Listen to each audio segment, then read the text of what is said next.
Welcome back, everybody, to Making Sense of Revelation, now for part 6. As I always say, there's a handout available in the description. Make sure you grab that. It will just help you follow along as we go through it.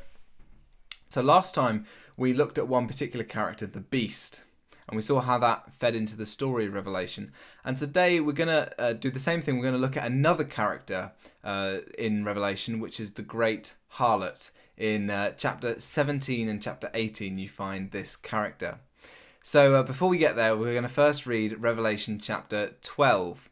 I'm not going to read the whole thing, I'm just going to read a section of it, because it introduces us to some main characters. So in the first 6 verses of Revelation 12, we meet this character, where it says this: "A great sign appeared in heaven, a woman clothed with the sun, and with the moon under her feet, and a crown of 12 stars on her head. She was pregnant, and cried out in pain as she was about to give birth. Then another sign appeared in heaven, an enormous red dragon with 7 heads and 10 horns and 7 crowns on its head. Its tail swept a third of the stars out of the sky and flung them to earth. The dragon stood in front of the woman who was about to give birth, so that it might devour her child the moment he was born. She gave birth to a son, a male child, who will rule all nations with an iron scepter. And her child was snatched up to God and to his throne. The woman fled into the wilderness to a place prepared for her by God, where she might be taken care of for 1260 days. So that's a really, as always with the Revelation, very symbolic and interesting section. But let's just identify some of the symbols in it. We're not going to focus too much on this passage because I want us to move on. But the first thing is, who is this woman clothed with the sun, with the moon under her feet, and a crown of 12 stars on her head? Well, this comes from Genesis 37. You know, Joseph's dreams, where he sees his brothers bowing down to him. And one of the visions is as bales of wheat. But in verse 9 of Genesis 37, it says, "Then he had another dream, and he told it to his brothers. 'Listen,' he said, 'I had another dream, and this time the sun and the moon and 11 stars were bowing down to me.'" Now, we know that Joseph and his brothers became the 12 tribes of Israel. And so this image of the sun and the moon and 12 stars came to reflect and symbolize Israel.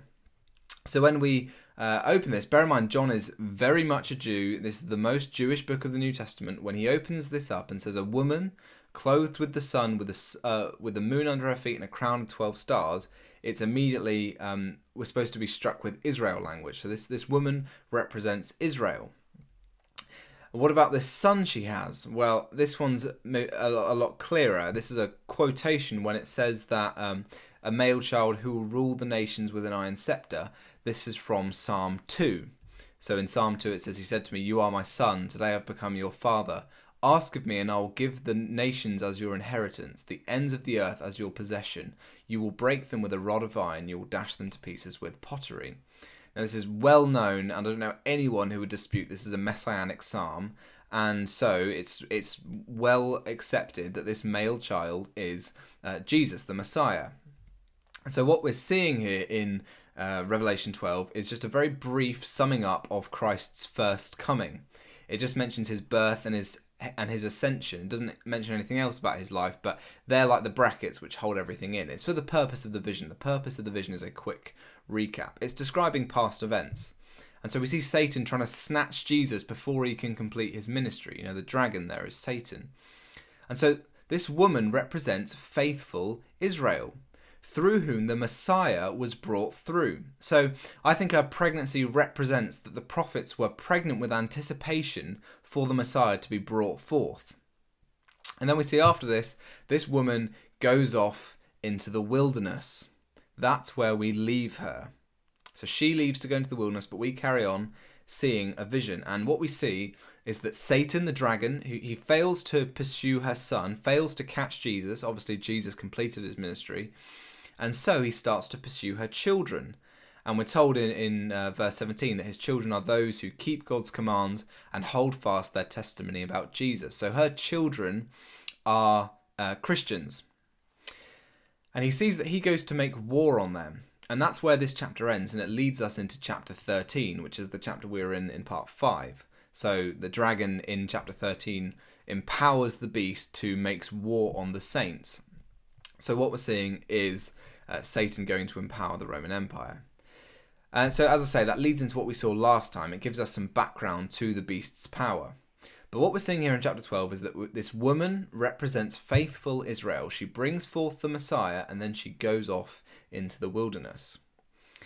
Well, let's see where this is followed up in Revelation. If you flip open with me to Revelation chapter 17, when we open up this chapter, immediately we are given the theme. We're told what this chapter is about, what we're about to witness. And what we're told is this. One of the 7 angels who had the 7 bowls came and said to me, "Come, I will show you the judgment of the great prostitute who is seated on many waters." So that's the theme that we're introduced. We're about to see the judgment of the great prostitute. Now, something to notice as we get into this chapter is that if you read through Revelation chapter by chapter, you'll see that chapters 17 to 19 are like the climax of the judgment. These are the climax of what all the previous judgments in the book have been leading to. This is what it's leading up to. This is the final judgment of the great prostitute. So, who is she? Well, let's look for some clues. So, in verse 3, just notice this. He carried me away in the spirit into the wilderness. Okay, so who do we see go off into the wilderness earlier? And what do we see there? I saw a woman. So we saw our woman go off into the wilderness earlier. So are we going to see faithful Israel again? Maybe. I saw a woman sitting on a scarlet beast that was full of blasphemous names and had 7 heads and 10 horns. And that was the exact same description we saw of the beast in chapter 13. So we now see that she sat on the beast, which we saw was Rome. And in verses 4 to 6, we see that this woman is in purple, scarlet. She's adorned with gold, jewels and pearls. On her forehead she has the words Babylon the Great, mother of prostitutes and of earth's abominations. We see that she is drunk with the blood of the saints, the blood of the martyrs of Jesus. That's what it says. So, who is she? Well, this woman represents unfaithful Israel, specifically Jerusalem, the city that should have been full of righteousness, but instead murdered the Messiah and then went after his followers. John is using language and imagery from the Old Testament here. So Isaiah 1 is another prophecy against Jerusalem, and it says this in Isaiah 1 verse 21, "See how the faithful city has become a whore. She who was full of justice, righteousness lodged in her, but now murderers." And you see that same concept of the woman seen in one way, now degraded and adulterous. So, the woman in Revelation 12 is beautiful. She needs to be cared for. But this woman in chapter 17 is, as the language says, a whore. When we're taken into the wilderness, we're supposed to think, we'll see that woman again. I wonder how she's doing. Instead, we see a drunk, murderous prostitute in her place. And as I say, you find this image for Israel quite heavily in Ezekiel, for instance, in Hosea. Ezekiel 16 is particularly graphic. I'd really recommend you read through Ezekiel 16. It's not pleasant reading, but it kind of shows that this is clearly what John is reflecting on in Revelation 17. As well as these Jeremiah 3, you see this same concept. And we'll look at some specific verses from Jeremiah 3 in a minute. We'll get there soon. But first, let's look at some of these description of this woman. So the first thing to look at is her garments, the garments and the gemstones that she's wearing. She's clothed in purple, scarlet, gold, and all these different gems. And this is a reference to the priestly garments that the priests in the temple were supposed to wear. Bear in mind, Jerusalem is the centre of priestly activity. It's the city of the Holy Temple. It's the holy city, the city of the priesthood. So in Exodus 28, we read these instructions for making the priestly garments. So starting in verse 6. "Make the ephod of gold, of blue, purple and scarlet yarns, and of fine twisted linen, skillfully worked.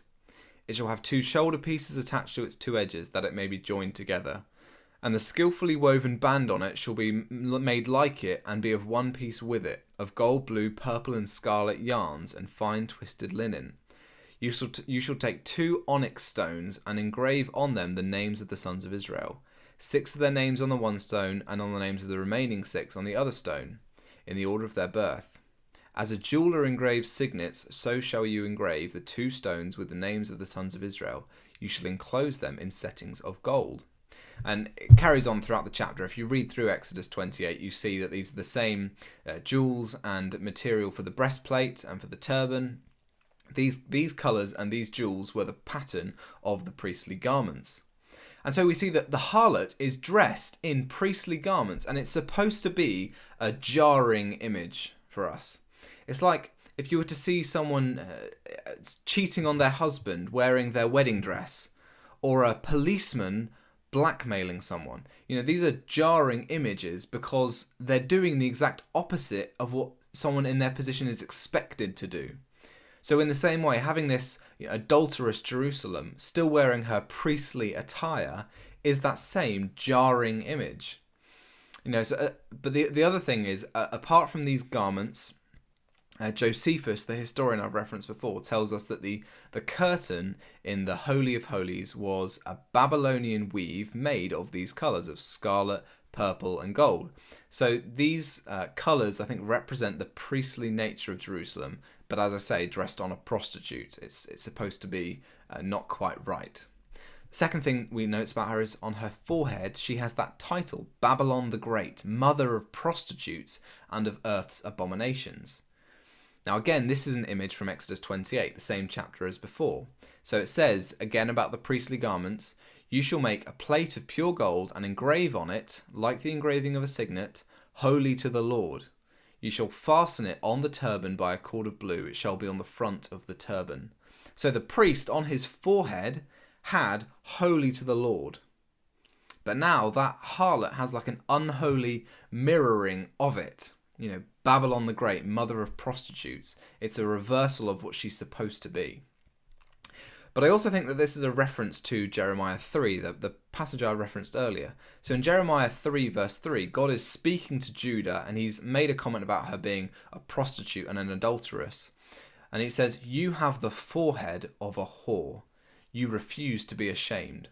So I think both of these are coming together here. Just as the priest was to wear an emblem of his set-apartedness to the Lord, now Jerusalem wears a symbol of their whoredom on their forehead.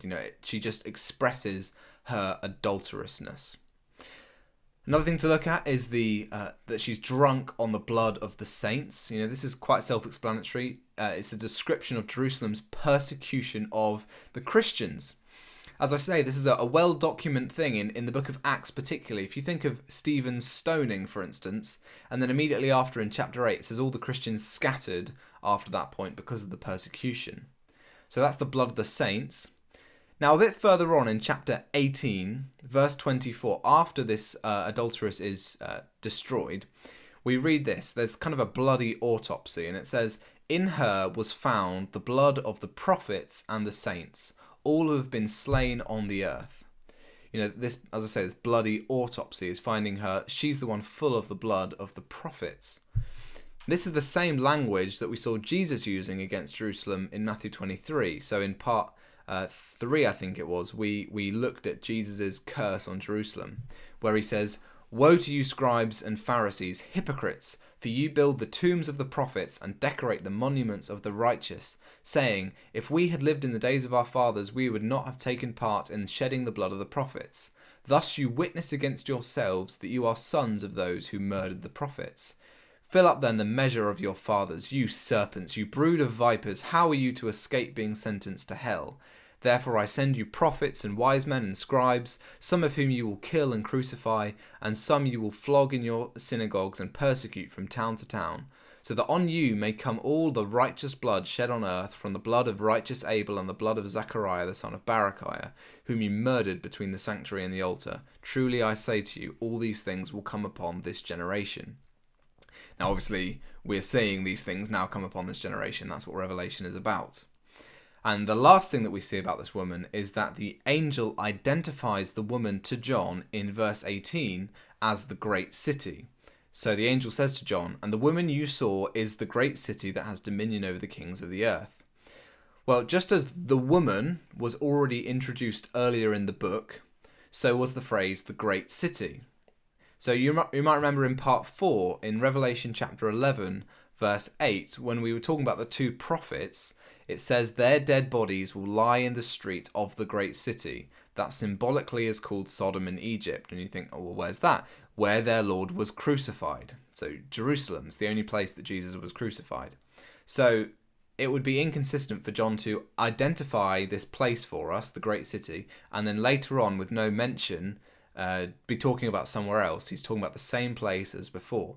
So we've seen all these descriptions where we can see that this woman is unfaithful Jerusalem. She's kind of the faithful Israel that we saw in verse 12, in chapter 12, has now become corrupted and adulterous.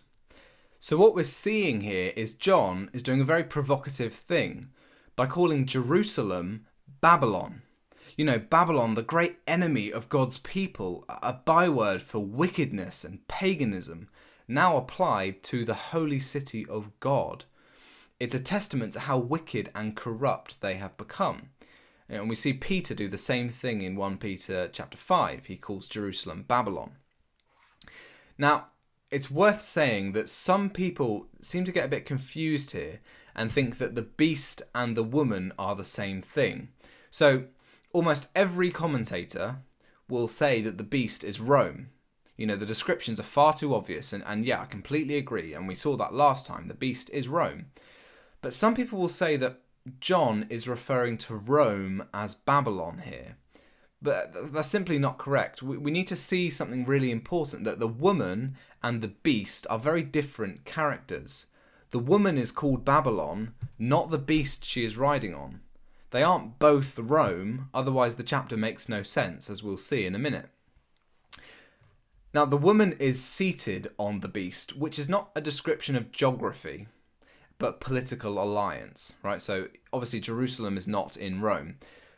As we saw the last part, Israel was dependent on Rome politically. And in fact, they were dependent on Rome for their persecution of the Christians.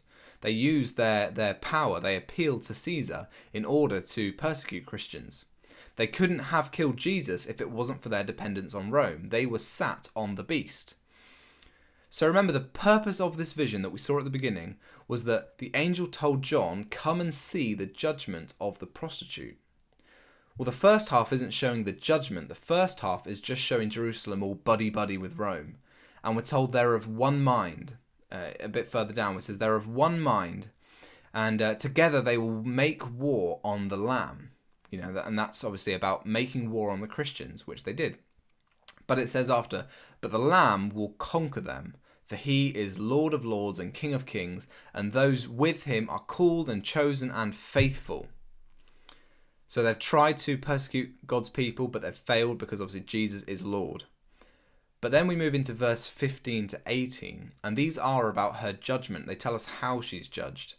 So we've already seen how she's got all buddy-buddy with Rome, but then it says the beast will hate the prostitute. They will make her desolate and naked, and devour her flesh, and burn her up with fire. For God has put it into their hearts to carry out his purpose by being of one mind and handing over their royal power to the beast until the words of God are fulfilled. And the woman that you saw is the great city that has dominions over the kings of the earth. So, did you hear that? God has put it in their hearts to carry out this purpose. God is the one who has made Rome turn on Jerusalem and burn them with fire, which is what happened. That they entered Jerusalem and they burnt the city and they sacked the temple and burnt it. So this vision makes no sense if Babylon and the beast are both Rome. Otherwise you have Rome turning on Rome, you know, Rome hating Rome and burning Rome up. The vision is about where there was an alliance or a dependence and now they're being turned on. It's about Rome's war on Jerusalem when they turned on them and burned it up with fire. Why did they do that? Because in verse 17, God had put it in their hearts to carry out his purpose. And so in chapter 18, the angels sing a song of victory as Jerusalem is destroyed. They sing, "Fallen, fallen is Babylon the Great." And it's a song reflecting on how degraded she has become. And it's now a good thing that she's now been destroyed. But that isn't it. This old adulterous harlot wife wasn't destroyed as an end in itself. You know, God isn't now a bachelor. No, the angels are rejoicing for another reason. They're rejoicing because now unfaithful old covenant Israel have been dealt with. It means God's new faithful bride can be introduced. So let's turn to chapter 21 of Revelation. We're not going to look at chapter 20 right now. We're going to do that in part 7, but we'll skip over it for now. So in chapter 21 is where we'll go. So just remember, in chapter 17, we were introduced to the harlot, and we saw it said this: "One of the angels who had the 7 bowls came and said to me, 'Come, I will show you the judgment of the great prostitute, who is seated on many waters, with whom the kings of the earth have committed sexual immorality, and with the wine of whose sexual immorality the dwellers on the earth have become drunk.' And he carried me away in the spirit into a wilderness." But now in chapter 21, verse 9, we see this: "Then came one of the 7 angels who had the 7 bowls full of the 7 last plagues, and spoke to me, saying, 'Come, I will show you the bride, the wife of the Lamb.' And he carried me away in the spirit to a great high mountain, and showed me the holy city Jerusalem, coming down out of heaven from God." You know, this direct parallel is very purposeful. We're seeing the contrast with the old, unfaithful, adulterous wife of God with the new, faithful, beautiful, pure bride, the church. You notice you have a contrast given where the new bride is called the New Jerusalem. And she's being contrasted with the harlot to compare the New Jerusalem with the Old Jerusalem. You know, just like Paul does in Galatians 4. And this is what Revelation is all about, a huge theme of the New Testament. You know, we often take this change from Old Testament to New Testament for granted.